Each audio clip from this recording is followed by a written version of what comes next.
Olá, tudo bem? Meu nome é Damares e hoje a nossa aula de geografia vai ser sobre cartografia e os elementos principais do mapa. A cartografia, ela nasceu da necessidade do ser humano de se localizar, na verdade, de representar a sua localização. Isso acontecia desde o tempo das cavernas, onde os homens, né, das cavernas representavam nas paredes momentos em que eles caçavam, momentos em que eles faziam cultos, e ainda nesses momentos eles faziam representação de algum aspecto da paisagem, ou representava algum tipo de planta, alguma espécie de planta, ou ele desenhava o sol, ou desenhava a lua. Então, a cartografia ela não é uma ciência nova, ela vem sendo construída desde o início dos tempos, vamos dizer assim.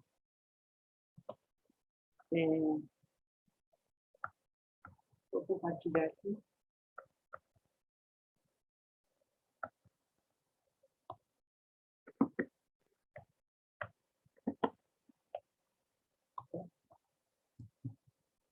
Bom, a cartografia, então, ela é uma ciência e também uma arte dedicada à confecção e ao estudo de mapas e de outros produtos cartográficos. Como eu tinha falado no começo, a cartografia ela é uma ciência que vai representar coisas no plano 3D, coisas tridimensionais, em um plano 2D, que seria um papel ou uma tela, mas um plano no caso. Então, a cartografia tem uma técnica desenvolvida para conseguir realizar essa transferência. E existem diversas formas de fazer, diversas técnicas, né, para poder representar essa porção de realidade numa superfície. É o que a gente chama de produtos cartográficos. Todos eles se referem a uma forma de fazer uma representação num plano, como eu acabei de dizer. Elas são as plantas, as cartas, os mapas e os croquis. A gente vai falar um pouquinho brevemente sobre cada um deles. A planta, ela é a representação cartográfica realizada a partir de uma escala muito grande, ou seja, é uma área muito pequena que está representada com um nível de detalhamento maior. É muito utilizada para representar casas, moradias em geral, além de bairros, parques e empreendimentos. Aqui na imagem, a gente tem a planta de uma casa, né? Uma casa com relação ao planeta é uma área muito pequena, certo? Logo, o nível de detalhe que a gente consegue ter sobre essa área é muito maior. Aqui na planta dessa casa, eu consigo visualizar muitos detalhes. Consigo visualizar todos os cômodos, eu visualizo alguns móveis, tem também algumas plantas aqui pelo lado de fora, tem cama, guarda-roupa. A gente consegue ter uma visualização muito boa da residência. Agora, se a gente for olhar essa mesma casa de um mapa com uma escala um pouco menor, a gente já não consegue ver esses detalhes. Por isso que a escala muda. A gente vai falar disso um pouco mais para frente. Então, essa é a planta. É a forma de fazer, ela representa uma escala muito grande, a partir de uma escala muito grande, uma área muito pequena. Ela tem um maior nível de detalhamento de uma área muito pequena. O próximo produto cartográfico é a carta. A carta ela faz uma representação também da superfície terrestre no plano, mas ela utiliza uma escala média ou grande. Isso quer dizer o quê? Que ela não vai pegar com tanto detalhe, mas também não vai mostrar quase nada. Ela vai ficar ali na média. Dessa forma, ela oferece diversos usos, por exemplo, para aviação, para avaliação, ela realiza avaliação precisa de distâncias, direções e localização geográfica dos aspectos naturais e artificiais.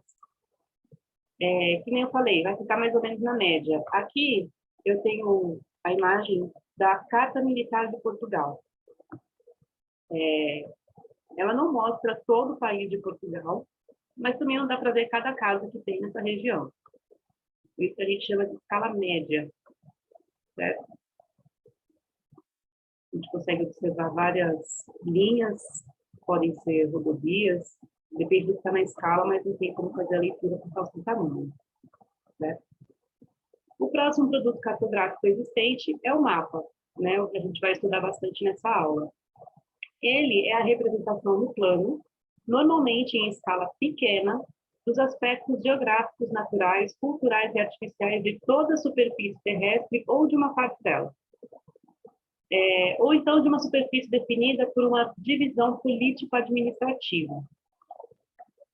Aqui eu peguei um mapa que mostra uma porção de território, ele mostra o continente asiático, é o que a gente chama, e é o que a gente chama de mapa político, porque ele está dividindo politicamente como este continente está.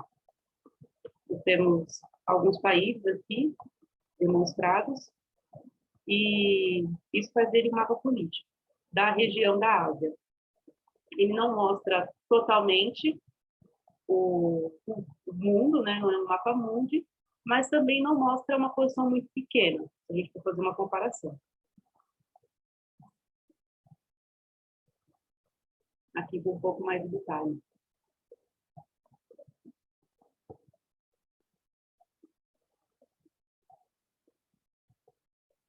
Próximo produto cartográfico, ele é o croquis, é o mais simples deles. Ele se trata de um esboço para poder fazer a representação muito rápida de algum lugar de uma superfície, contendo algumas características também. Aqui a gente tem um croquis, que curiosamente está em latim, mas ele está representando o mapa mundi. A gente consegue ver por algumas palavras que a gente consegue reconhecer, Europa, África. Aqui mais ao sul a gente tem o continente americano. Aqui a Cordilheira dos Andes. A gente consegue fazer o reconhecimento de locais na superfície.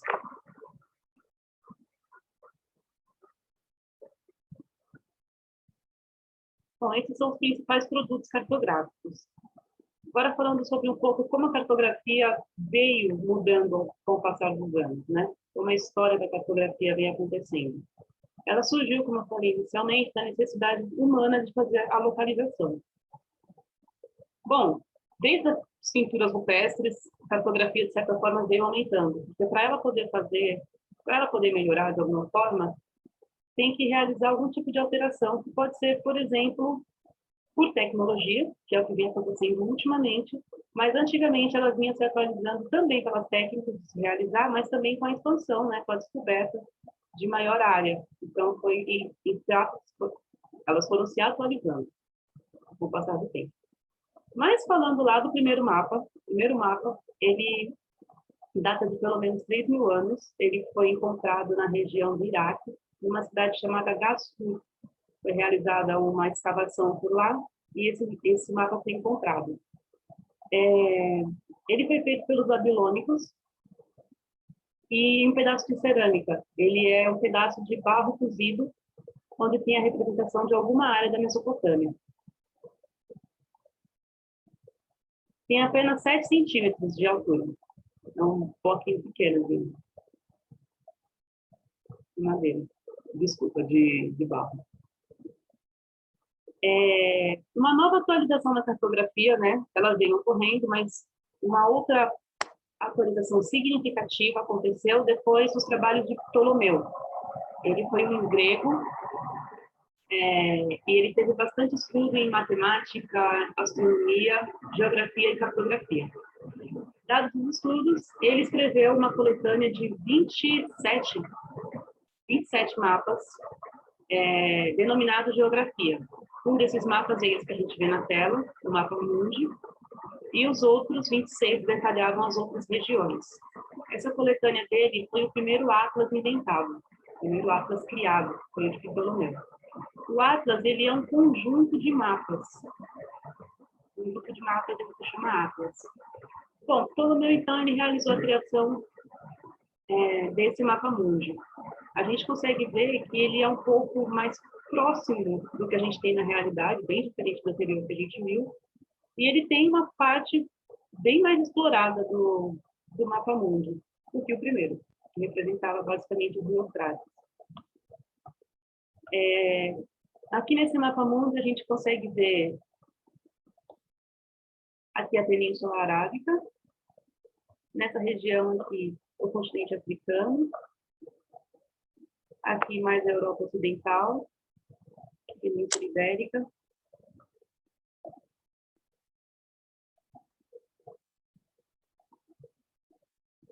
Aqui pela região da Ásia. Esse aqui era o mundo conhecido até então, né, por Ptolomeu. Foi essa representação que ele realizou.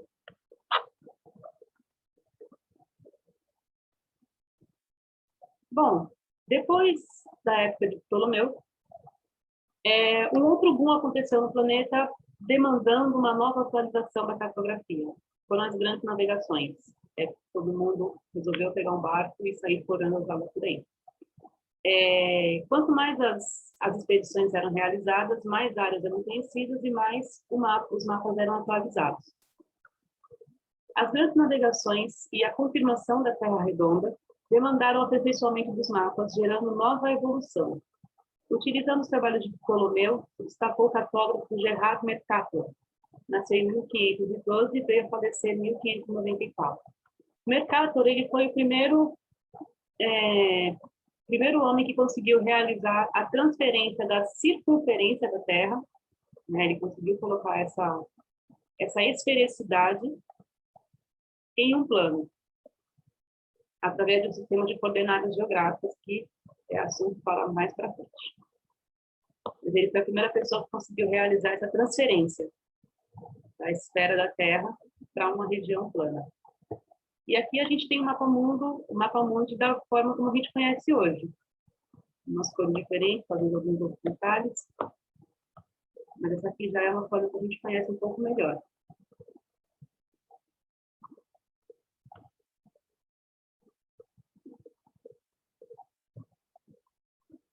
Bom, os mapas, eles são criados por pessoas. Por isso a gente fala que são construções ideológicas. O mapa, ele é uma produção científica. E toda produção científica, ela carrega experiências do cientista que a criou.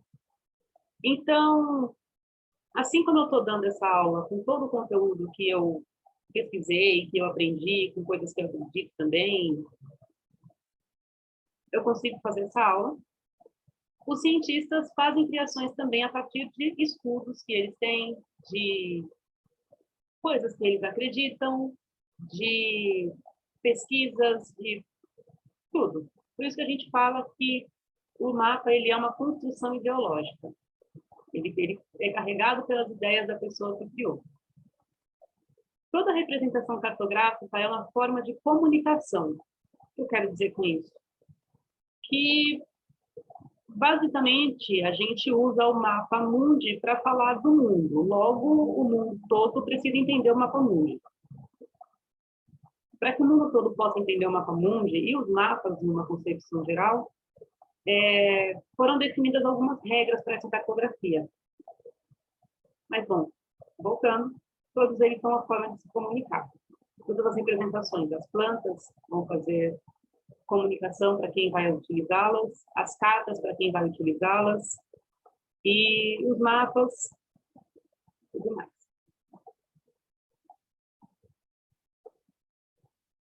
Bom, assim como com a internet, que é conhecida também pelo mundo inteiro, a cartografia tem uma linguagem básica para ser entendida em todas as partes do mundo, ultrapassando a barreira das línguas. São as convenções cartográficas. O que isso quer dizer? Para um mapa ser um mapa, o que diferencia uma foto de um mapa, ele está incumbido, ele está imbuído dessas convenções cartográficas, através de algumas organizações que a gente vai estudar um pouco mais para frente. Então, esse conjunto de coisas que sobrepõem-se nessa imagem, eles são o que diferencia um mapa de uma imagem qualquer. As convenções são um conjunto de itens e símbolos que possuem um certo grau de compreensão e intuição do seu significado. Isso quer dizer que, por exemplo, assim como o ícone da internet, por exemplo, aquele xizinho, tem um X, o de fechar. A gente já utiliza a internet há bastante tempo, mas desde o começo aquilo já foi auto-intuitivo para saber que aquilo é para fechar a página. Nós também temos o símbolo da impressora. Todo mundo sabe que é uma impressora, sabe que aquele ícone serve para mandar imprimir algum documento. Então, a cartografia também tem esses pequenos símbolos para a compreensão mundial.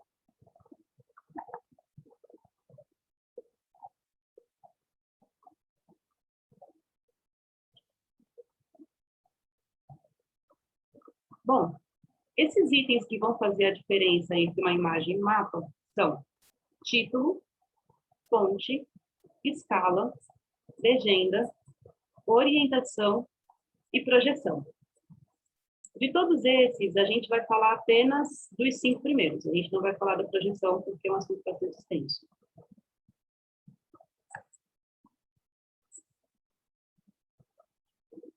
Esse daqui é um mapa completo, né, com todos esses itens, não é uma mera imagem, do Brasil, um mapa político do Brasil, com as suas devidas sub-regiões. Aqui mais acima nós temos o título, Brasil. Aqui nós temos uma parte da fonte, o IBGE, Estudo Brasileiro de Geografia e Estatística. Aqui nós temos a escala, essa parte aqui. Essa ao lado é a orientação geográfica. Circulado nessa região abaixo, nós temos a legenda. E mais abaixo aqui a fonte completa.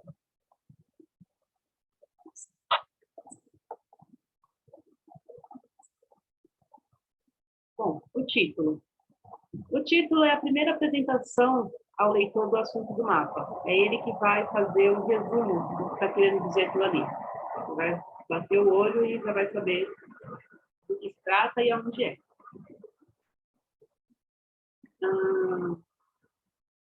A fonte, ela informa o leitor do local das informações que foram extraídas. Assim é capaz da gente fazer uma pesquisa e verificar, né, o que diz ali, diretamente. Um outro item é a escala. Ela é a proporção em que a área foi diminuída para ser representada no mapa. Ou seja, é uma redução proporcional. Ela não é aleatória. Não diminui de qualquer forma e coloca no mapa. Tem um cálculo para dizer o quanto aquela imagem, o quanto aquela área real foi diminuída para poder ser passada para o papel. A escala pode ser representada de duas formas. Ela pode ser representada como escala numérica e também como escala gráfica. A escala numérica é representada basicamente por números, como o próprio nome já diz. Ela representa a proporção da diminuição da área real em forma de fração, e representa, assim, um numerador e um denominador. Aqui nesse exemplo abaixo, a gente tem esse exemplo de 1 dividido por 50.000, onde 1 é o numerador, ele representa a área no mapa, e aqui os 50.000 vai representar a área real, é o denominador.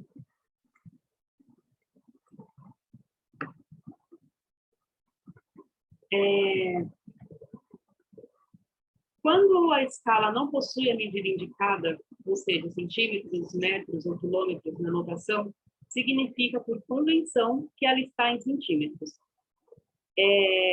Uma convenção é um conjunto de consensos, é um conjunto de acordos, de regras, de normas, de qualquer assunto que quiserem realizar uma convenção. Para a cartográfica, entrou como convenção de que, se não tiver a unidade a medida dentro da escala do mapa, por convenção, ela se encontra em centímetros. Também uma outra convenção deixa sempre o numerador como o número 1, porque isso vai identificar para a gente que cada 1 centímetro no mapa representa 50.000 centímetros na área real. A outra forma da escala ser representada é graficamente. Nesse tipo de escala é representado uma esquematização para fazer essa proporção de diminuição. Aqui a gente vê a distância que tem entre 0 e o número 50. O espaço que preenche isso daqui é o que equivale no mapa. Se quiser fazer uma contagem de 0 a 100, vem por aqui. Ela vai mostrar que cada intervalo representa a distância no mapa, correspondente à distância real.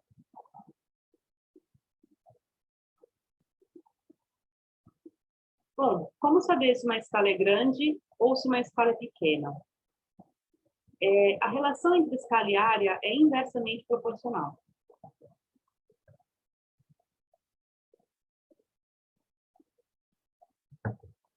Então, a gente tem que entender como é que funciona. Vou fazer aqui um exemplo de relação diretamente proporcional. Quanto mais eu caio, mais eu me machuco. Ou seja, a proporção entre quedas e machucados, ela aumenta igualmente. Outro exemplo parecido. Quanto mais eu planto, mais eu colho. À medida que eu vou plantando, igualmente aumenta à medida que eu vou colhendo. Quando é inversamente proporcional, essas proporções se invertem, como o próprio nome diz. Como, por exemplo, com as escalas. No caso das escalas, quanto maior ela for, quanto maior for a escala, maior é o nível de detalhamento que a gente tem. Logo, a área é muito menor. E quanto menor for a escala, menor é o nível de detalhamento que a gente tem, ou seja, a área é muito grande. Certo? É assim que a gente consegue fazer essa interpretação da relação entre escala e área. A legenda também é um desses itens que separam a imagem de um mapa. Ela precisa compor um mapa. Ela é o conjunto dos símbolos escolhidos para se obter fácil compreensão de uma leitura mais facilitada do mapa. E uma leitura mais facilitada do mapa. Então, assim, ela tem esse conjunto de símbolos onde é intuitivo. Ele é muito intuitivo de fácil compreensão. Também não foram escolhidos de maneira aleatória. Foi determinados padrões para o seu estabelecimento, através das convenções também. A gente pode classificar 3 tipos de legenda a partir das formas delas. Isso bem basicamente. Nós temos a linear, a pontual e a zonal. Os símbolos lineares são aqueles utilizados para representar objetos e elementos de larga extensão, mas que não possuem uma largura relevante. Ou seja, a gente está falando de algo que é muito extenso, mas que não tem uma largura tão relativa, tão relevante. Como, por exemplo, ferrovias e rodovias. Elas podem alcançar quilômetros de extensão, podem cruzar o globo, e elas não têm uma largura relevante para o mapa. Essas linhas também são utilizadas para linhas imaginárias. A gente consegue pensar numa linha de equador cortando o mapa e essa linha fisicamente não existe.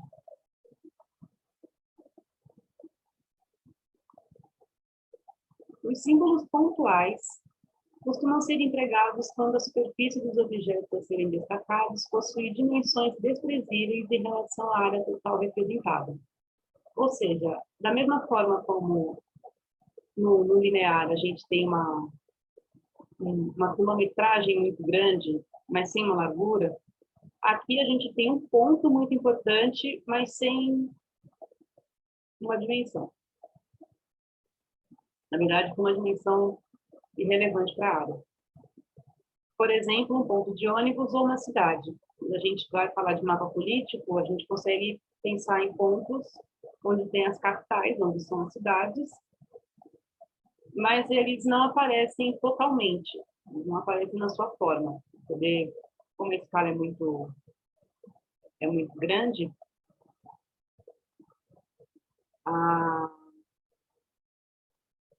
eles são representados por pontos. Aqui no exemplo, a gente tem o primeiro ícone aqui, a gente pode chamar de ícone de símbolo. O primeiro símbolo vai representar algo que lembra ferramentas, pode ser um lugar que conserte carros, por exemplo, algum tipo de oficina. O segundo ícone, representado por um carrinho com uma cruz. Representa algum tipo de emergência de ambulância, hospital, algo relativo à saúde. Por isso que a gente fala que esses símbolos são intuitivos, né? Porque eles representam coisas que o mundo inteiro conhece. Aqui do lado nós temos o terceiro ícone, o avião, pode representar um aeroporto. Do outro lado o telefone, mais do lado comida. E aqui temos algumas outras formas de fazer ponto. Não precisa necessariamente ser uma figurinha. Certo? Os símbolos zonais são utilizados para representar áreas internas ao longo de um mapa, como extensão de um campo agrícola ou um espaço urbano. Quando a gente consegue fazer a visualização da área com uma proximidade maior, a gente consegue fazer esses pontos para poder, agora sim, fazer a volta de uma cidade, para poder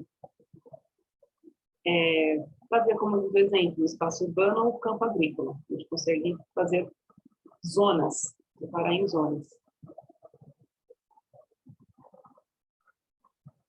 Existem outros tipos de símbolos adotados por convenções que contêm as legendas, não são só eles, como eu falei no início, uma passagem muito básica.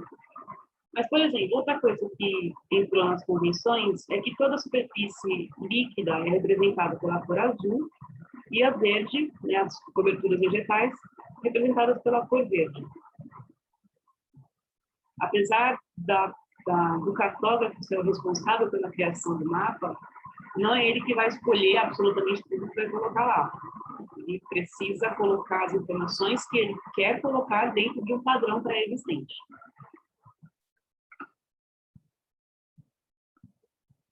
A orientação. A orientação é a determinação de ao menos um dos pontos cardeais importantes para representar a direção da área de um mapa.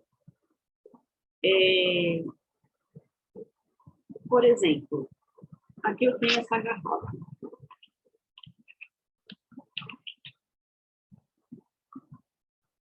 A gente pode determinar que a tampa seria o norte da garrafa e a parte mais baixa a parte sul.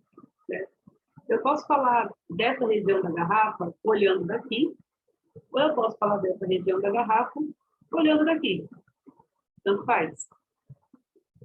Certo? Por isso que a gente fala que não tem uma forma exata de ver o mapa, não tem uma forma exata, correta de ler o globo. Porque no espaço não tem em cima e embaixo. Certo? Dessa forma não tem a forma correta de fazer a leitura. Entretanto, uma convenção determinou que, por padrão, a leitura seria da forma que a gente conhece. O hemisfério norte e o polo norte para um lado, o hemisfério sul e o polo sul para o outro lado, leste e oeste dessa forma. Só que esses pontos cardeais, eles têm ligação com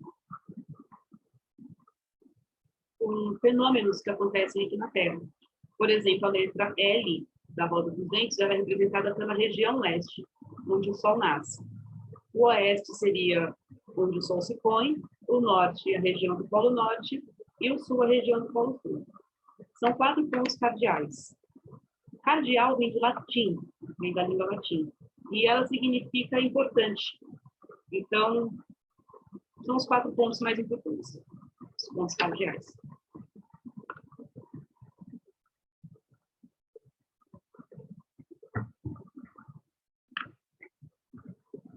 Esses são os pontos cardeais mais importantes de poder realizar uma localização de alguma coisa no planeta. O norte é representado pela letra N, onde o Polo Norte está localizado. O sul é representado pela letra S, demonstra a região onde o Polo Sul se localiza. A letra L representa o nascer do Sol, né? Na verdade, o nascer do Sol é usado como referencial, é representado pela letra L. O oeste é representado pela letra O, e o pôr do sol é usado como referência.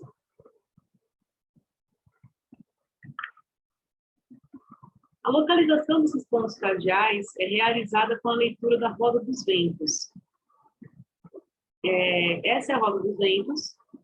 Ela possui os 4 pontos cardeais, né, os principais, e os pontos Colaterais são esses outros pontos entre o norte e o oeste, que é o noroeste, representado por NO.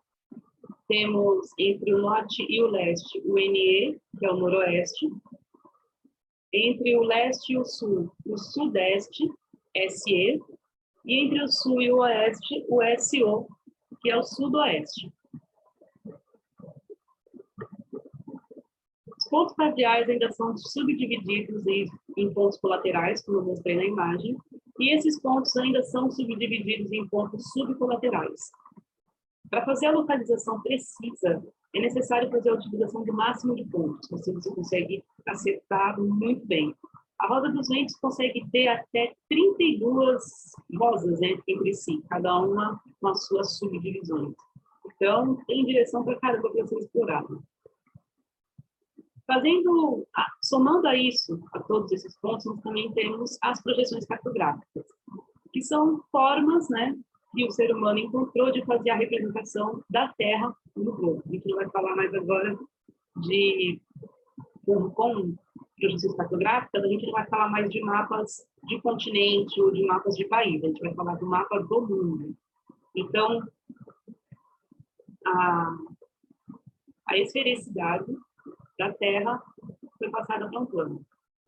E as formas que isso acontece são chamadas de projeções cartográficas, que é um assunto que a gente não vai falar hoje. Certo? A partir da aula de hoje, a gente vai fazer um exercício. Eu vou ler ele aqui e aguardar um tempo para poder passar a resolução.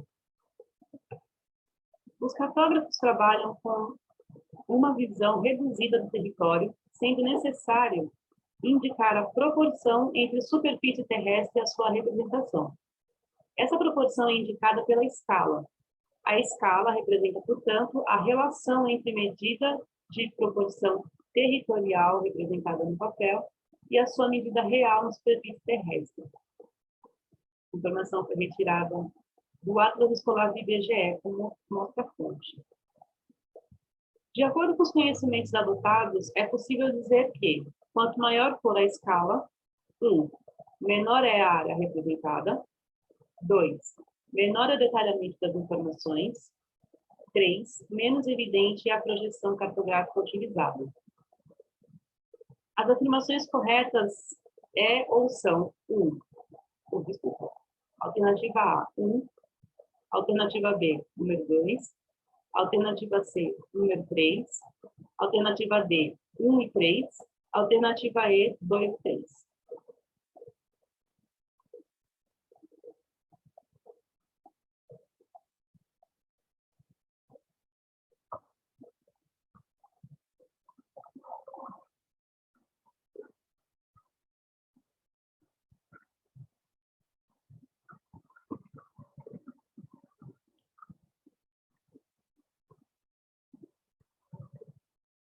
Bom, a resolução desse exercício, a alternativa correta é a letra A. A escala e área tem relações inversamente proporcionais, como a gente falou nessa aula, ou seja, quanto maior for a escala, menor é a área representada por ela. Espero que essa aula tenha sido produtiva e a gente se vê na próxima. Até mais.